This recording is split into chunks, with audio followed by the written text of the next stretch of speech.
Xavier Avril from Lumberjack Studio, and he's here to talk about the Isle of Pan, or yes, what the is Isle it? of Pan. L'Île de Pan. In French. Right? Yes. And again, with this box, as with many of your games, you have a sheet of paper in the front. So when you open it up, it doesn't look like this. It looks like this.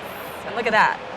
It's this beautiful piece of art on the front of the box, with a very cute little griffin up here that I have to comment on because it's so cute.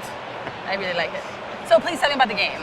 Yes. It's really interesting, this box setup you have that has these pieces that go in, so it gives this really beautiful three-dimensional effect. I don't know if you can see it from the swooping camera, but it's really nice. And then there's location for all the pieces as well. So yes, that's that aspect of it looks really nice. Thank you. Thank you very much. So tell me about what the actual game is about now, not just the bits in the box. It's a game of Joan Benvenuto, Florian Seriex, and illustrated by Camille Chaussy, which makes such a stunning work. Yes.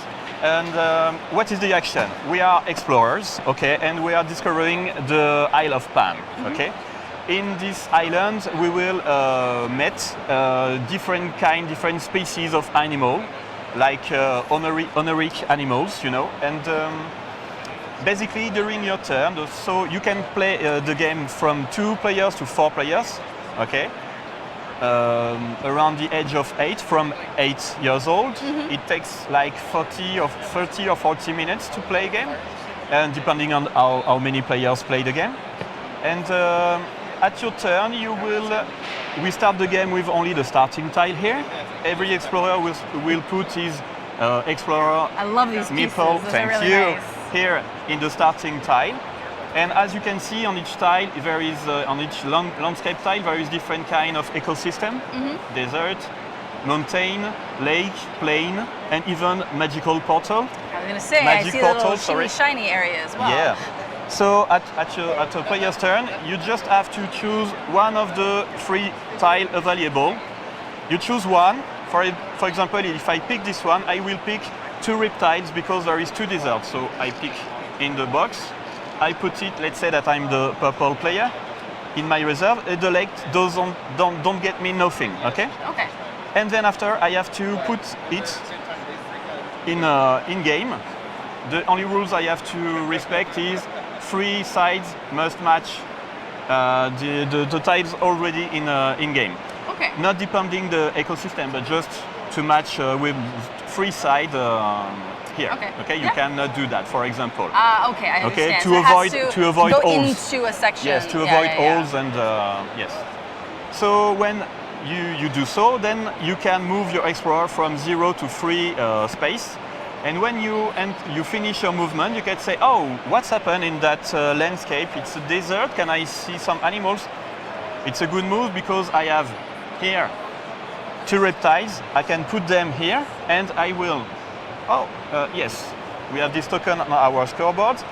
The reptile token will move. I put 2 reptiles, 1, 2.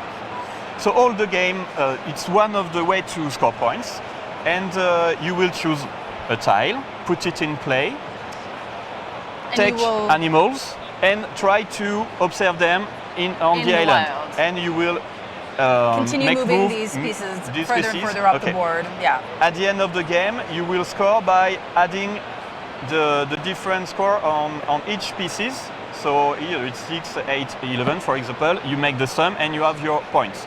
But it's not the only way to score. You have Wondrous Lake here. Ah. Anytime your explorer is near a lake, and this lake is not yet another player or even one of your Wondrous Lake, you can say, I will not discover animal here, but there is a lake, I will put a Wondrous Lake. Aha. What happened with the Wondrous Lake, you could ask. And I will answer as soon I see some extra pieces here. Yes, that's it, you get it.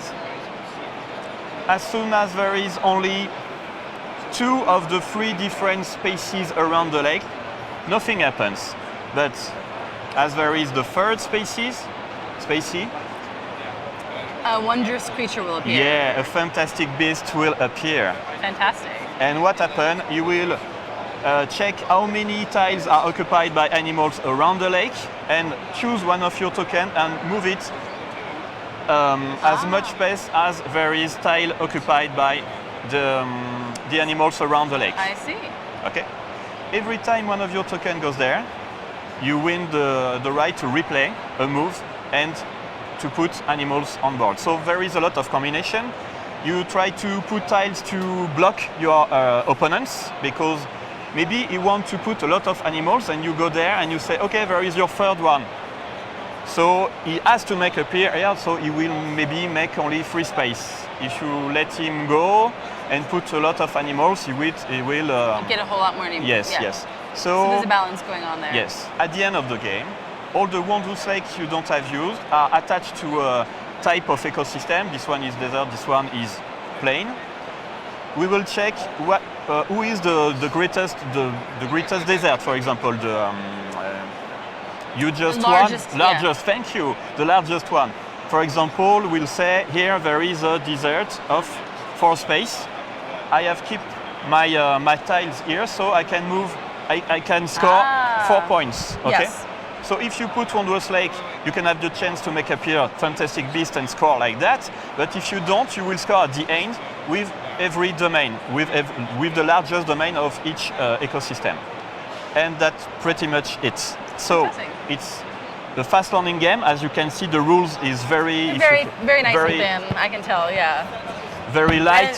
Yeah, family friendly. Family friendly, yes, you can play with your child easily. You can play with your gamer friends because you can play it really tricky and you know. So we love this game. Fantastic. Well, thank you so much. If you like this, thank you. Check out Isle of Pan from Lumberjack Studio.